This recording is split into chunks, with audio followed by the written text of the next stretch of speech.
Hi, it's Paul Seabridge here. I'm just recording this very brief video just to explain how we use bonds and shares in some of the transactions that we do. So effectively, we can use shares or a corporate bond as consideration to acquire your business to join one of the public companies that we're involved in. If we're talking about shares, we agree a consideration with you to acquire 100% of the shares of your private limited company, for equivalent shares in the PLC. So effectively, you swap your private shares for shares in the public company, and typically the shares are locked up for a period of time. Usually that's 12 months, but it can differ depending on the size of the transaction, which effectively means that you can't sell those shares for whatever that lockup period is. And of course, during that time and thereafter, shares can go up as well as down. And of course, our plan is always to build a business and grow it. So effectively, we want to push the share price up, but the risk to you is that those shares can go down in value, which is why we can also do transactions in bonds if you want to lock in the value. So we can issue you with a corporate bond. The bond is issued by the public company to you as consideration for the shares, and that locks in the value because that bond is a 5-year bond. It attracts a coupon. Typically that is 5%, and that 5% annual coupon is payable in 2 installments during the year. So every 6 months you receive the interest. So for example, if it's $1 million bond, 5% coupon is 50 grand. You would receive 25 grand after 6 months and a further 25 grand on the 12-month anniversary, and that would exist for 5 years. And then upon maturity, that bond is paid out in full by the public company. So in terms of creating some liquidity in those shares and bonds, firstly, in regards to shares, so any shares that you hold, you'll hold in a stockbroker account.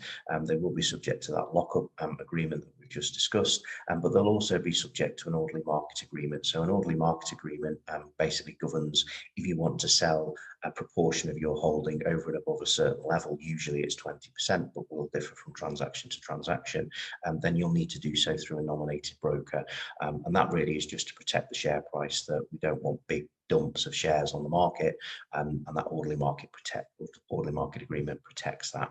But it's as easy as just logging into your stockbroker account and choosing the shares that you wish to sell, and then there's an electronic trade that's made, and obviously that cash then gets put into your stockbroker account, which you can then of course transfer to your bank account.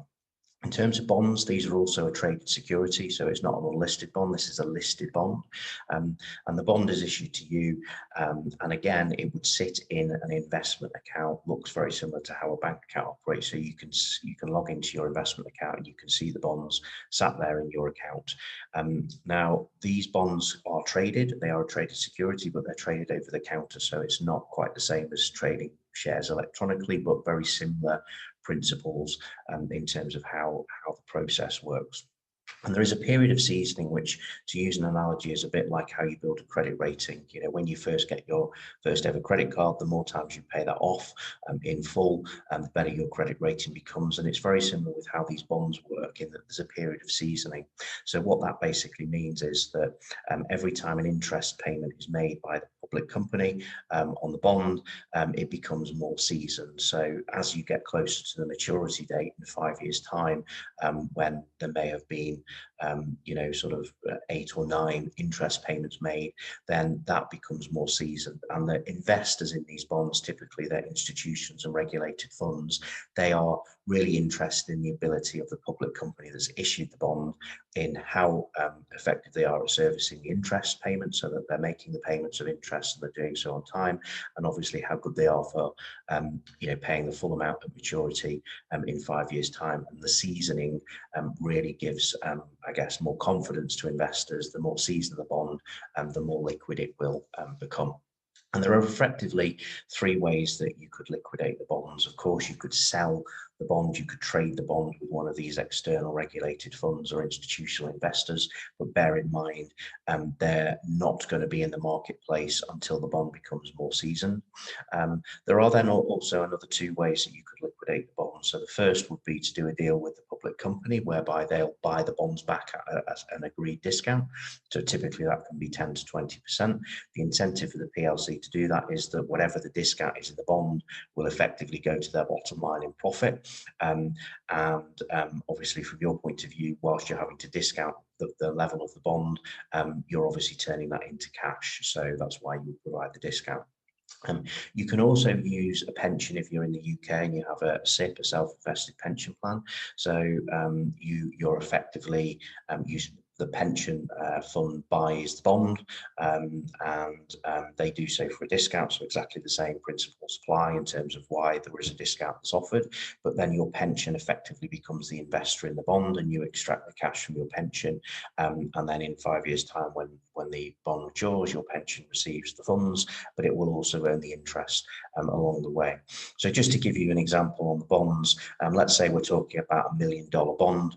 Well, at 5% coupon over 5 years, in 5 years' time, the principal sum is repaid of $1 million, but over that 5-year period, you'll earn $250,000 worth of interest. So effectively, the bond is worth 1.25 million.